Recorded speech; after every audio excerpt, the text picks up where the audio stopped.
కొనుగోలు చేయాలని డిమాండ్ చేస్తూ పెద్దపల్లి వ్యవసాయ మార్కెట్ ఎదుట బీజేపీ శ్రేణులు ఆందోళన చేపట్టారు.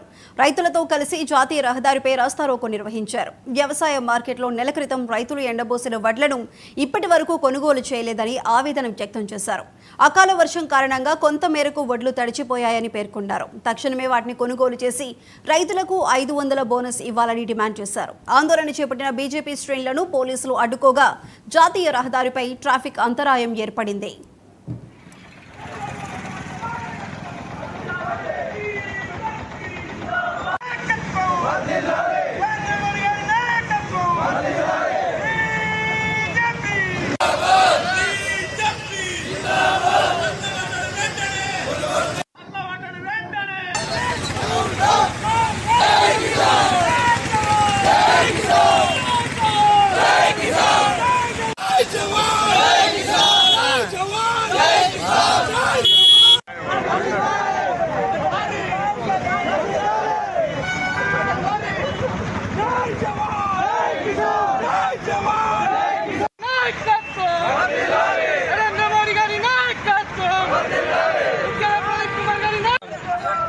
Ini